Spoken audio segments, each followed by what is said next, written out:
Sammy Sasso, and thank you for allowing me to come up and speak today, Your Honor. When I tried to sit down and write exactly how this has impacted me, getting it out on paper has just been super tough because it's just affected me in so many different aspects of my life. August 18th of 2023, I was shot in the gut during a carjacking, and I was rushed to the hospital, Bexley Medical Center, where life-saving surgery was performed on me. The bullet had hit my colon, blew up my colon, so surgeon went in there, about 40 different stitches and staples on the inside of my body, 25 on the outside. Next morning, I was rushed in for another surgery to fix my spine. The bullet had went through my colon and hit my L5 vertebrae, and spinal fusion was performed, and getting all the fragments of the bullet out. When I woke up from that surgery, the surgeon told me that I'd be up and walking out of here in 7 days. And I gasped in disbelief because of how severe the injuries were. And I also couldn't feel my left leg. He swore up and down, you're going to be walking out of here, no crutches, no wheelchair, no walker in 7 days. After about 3 days of me telling him that I can't feel my left leg, nor can I move it, he sits me down and says that there's been severe nerve damage from your L3 nerve running down to your left leg, and you might never walk again. So I went from walking out of here in 7 days to maybe never walking again. Yeah, that was a tough day, and I just prayed that it wasn't a clean cut on the nerve, and that there was a little possibility that I'd be able to walk again. I spent 41 days in the hospital. I went 24 days without food, 28 days in brain and spine, and then roughly around 2 weeks at God Rehabilitation Center, where I started my recovery and learning how to walk again. Luckily, after 41 days in the hospital, I was able to get out, and I thought that those 41 days were probably the toughest days of my life.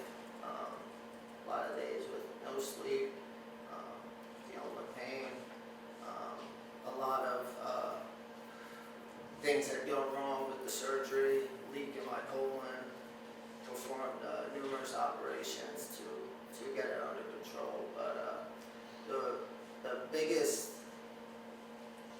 one of the toughest things that I had to deal with was that I went from training at The Ohio State University with their wrestling team, and just about a month before that, I was in Colorado Springs at the Olympic Training Center, training with the United States World and Olympic champions, and I was set to go represent the United States at the 23 and under World Championships in Albania in October. So I went from that to a physical therapy room with 70 and 80-year-olds recovering from a broken hip. So that was a humbling experience, going from that to learning how to walk again. And all said, all of those things, the time in the hospital, my time in physical therapy and recovery, not just the mental and emotional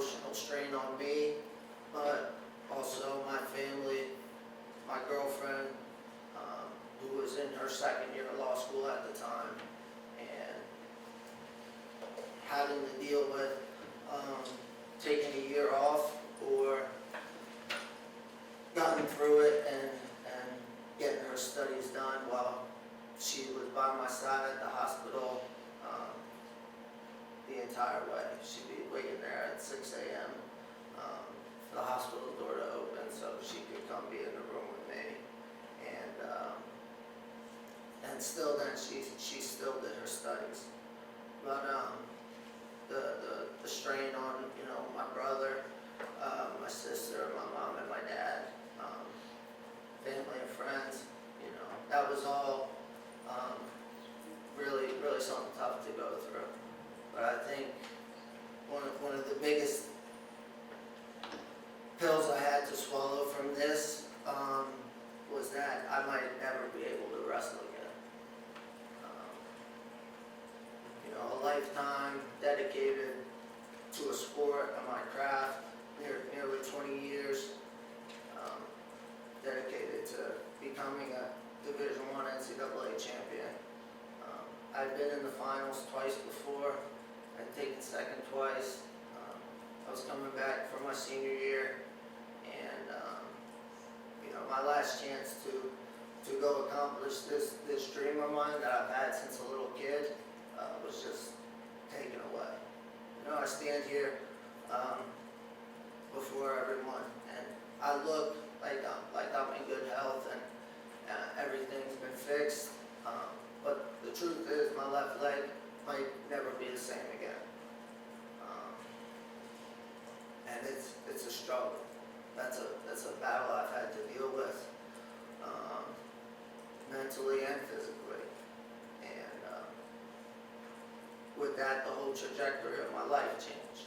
You know, I plan to finish my senior year at Ohio State, go accomplish my goal of being a NCAA champion, and then move on and try to represent the United States at World and Olympic Championships.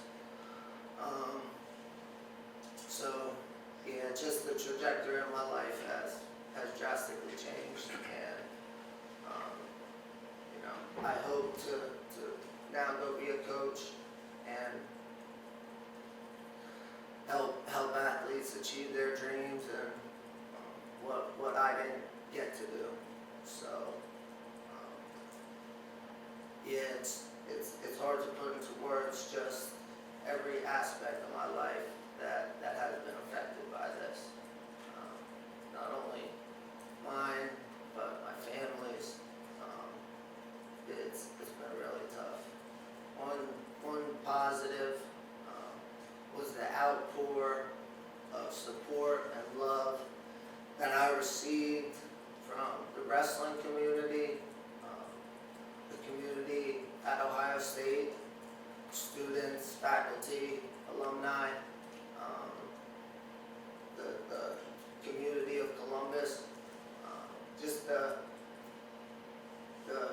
outpour of love and support that they gave me, and all the nice things that people reached out to me and said how my story had inspired them to just keep pushing and do better.